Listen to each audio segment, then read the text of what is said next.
Isang napakalaking hakbang na naman para sa digital na kinabukasan ng Pilipinas ang nasaksihan. Matapos personal na dumalo si Pangulong Ferdinand R. Marcos Jr. sa Philippine Telecommunications Summit na ginanap sa Newport Dome, Pasay City. Sa pangunguna ng Department of Information and Communications Technology o DICT, pinagsama-sama sa isang araw na summit ang mga leader mula sa gobyerno, regulatory agencies, malalaking telecom companies, tech providers at mga investors. Lahat may iisang layunin, palakasin at pabilisin ang digital connectivity sa buong bansa. Ladies and gentlemen, the President of the Republic of the Philippines, His Excellency Ferdinand R. Marcos Jr.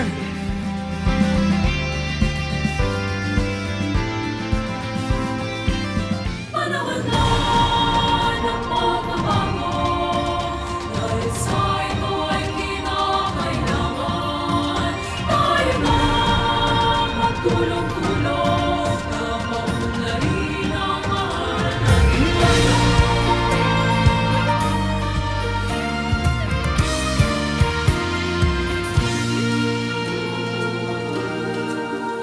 Panahon na ng pagbabago, dahil sa ito ay kinakailangan.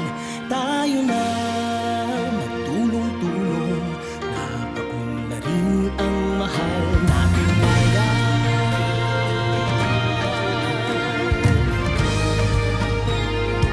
Once again, the President of the Republic of the Philippines, His Excellency Ferdinand R. Marcos Jr. Mga dapat ayusin, dapat na maging tungkulin ng bawat mamamayan dito sa atin.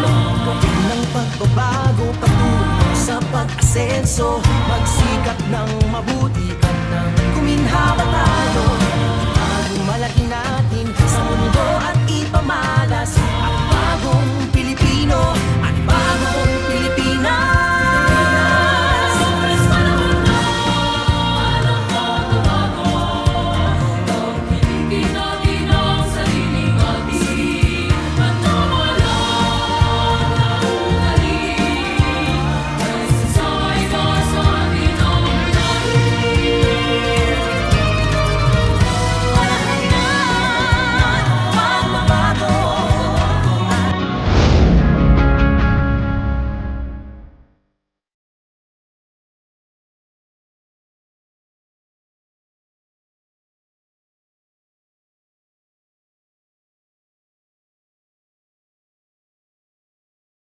Isang maligayang pagbati sa lahat ng Pilipino na naririto upang makidalo sa ating Philippine Telecom Summit 2026.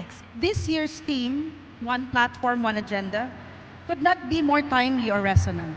It serves as a powerful reminder that in the realm of telecommunication and ICT, we are not isolated players to build a more connected, inclusive, and prosperous Philippines.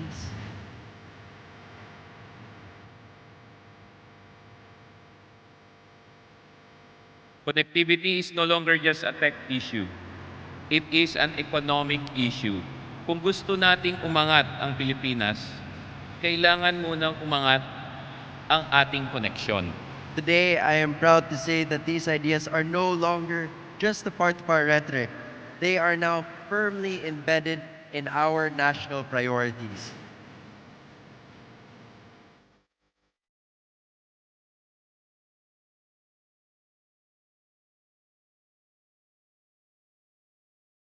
Walang iwanan sa digital bayanihan. Walang iwanan sa digital bayanihan. Digital connectivity is a national priority. It must be fast, it must be affordable, it must be reliable, at higit sa lahat, it must be inclusive. Gusto nating mag-democratize ng access to infrastructure. Kasi ang access sa internet, nakakabit siya sa availability ng infrastructure. In 2026, the Philippine government is making a clear statement. Digital inclusion, digital trust, and digital competitiveness matter. Ang tunay na digital glow up ay structural, pangmatagalan at ramdam ng bawat Pilipino sa bawat sulok ng bansa.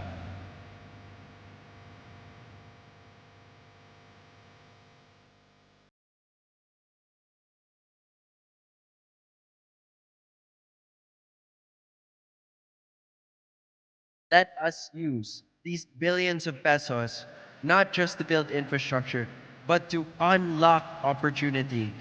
Not just to connect devices, but to connect people.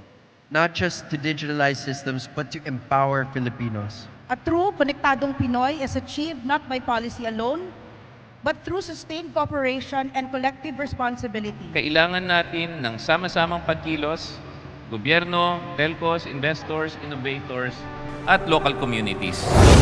At this year's Telecommunications Summit, we are reaffirming a commitment of this administration that every Filipino, wherever they might be, gains the opportunity to connect, to learn, to work, and to move forward.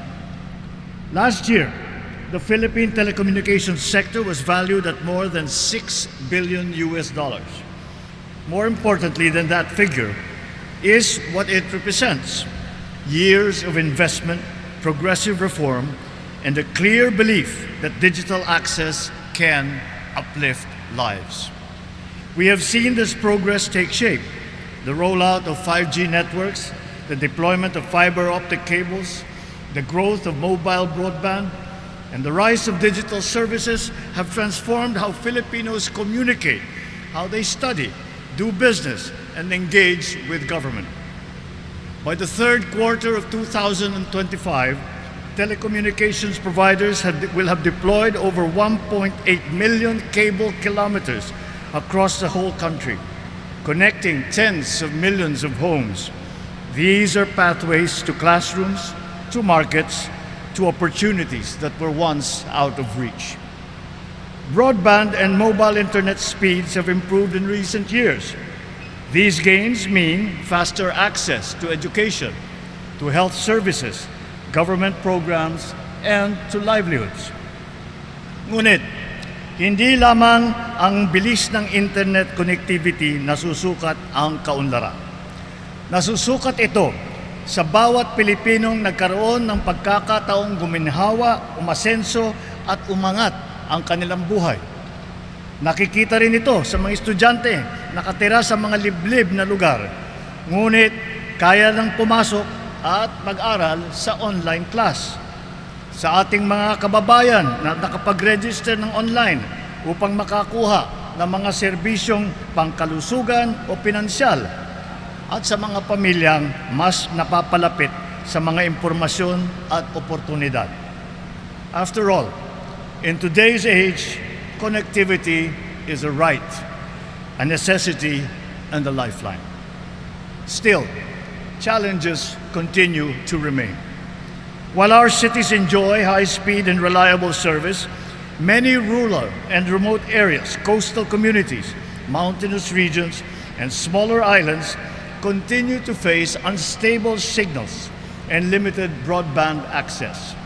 Delays in permits, right-of-way restrictions, fiber cuts, and power interruptions further widen these gaps. These affect real lives. They limit access to education, they constrain economic opportunity, and slow national progress. Ito ang dahilan kung bakit mahalaga ang ating pagtutulungan. Kailangan magkaisa ang pamahalaan, ang pribadong sektor at mga lokal na pamayanan, sapagkat walang iisang sektor lamang ang kayang harapin ang mga hamong ito. Kumilos tayo na may isang hangarin, ang maghatid ng pag-asa, ng ginhawa at pagkakataon sa bawat Pilipino. Kasama ang Department of Information and Communications Technology, isinusulong natin ang mas mabilis na reforma upang maging mas mabilis at abot-kaya ang ating mga binibigay na internet services.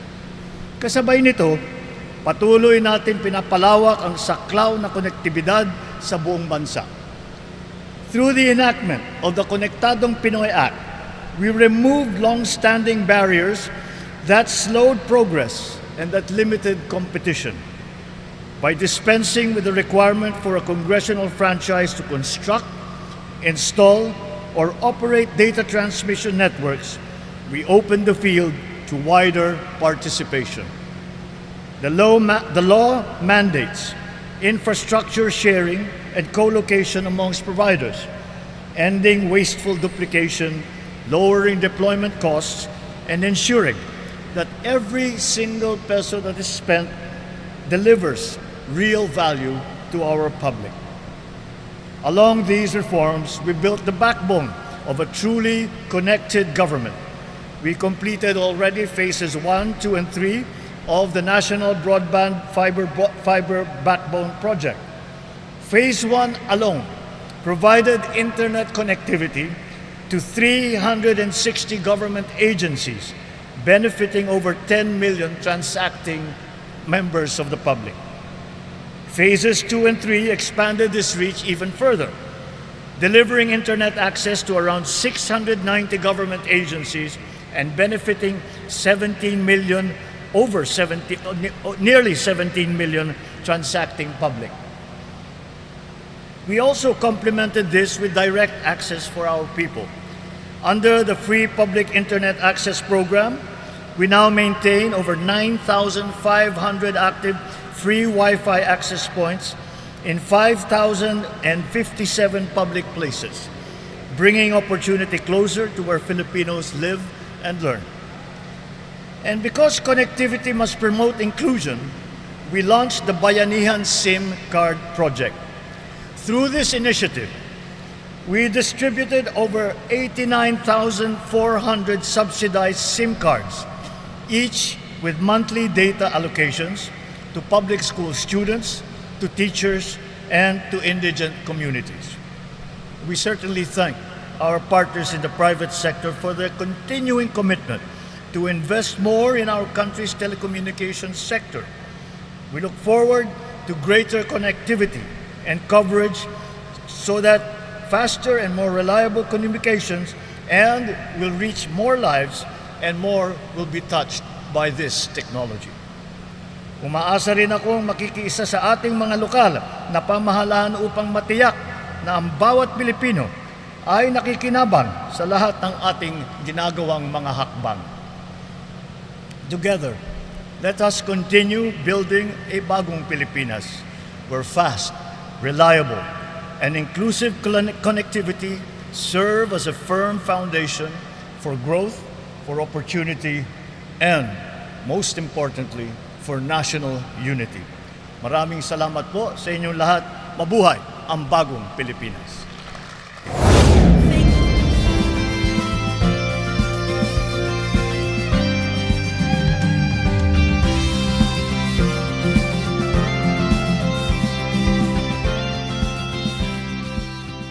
Ang significance nito yung sinabi mismo ni Pangulo na yung technology dapat magamit para gumanda ang buhay ng mga Pilipino.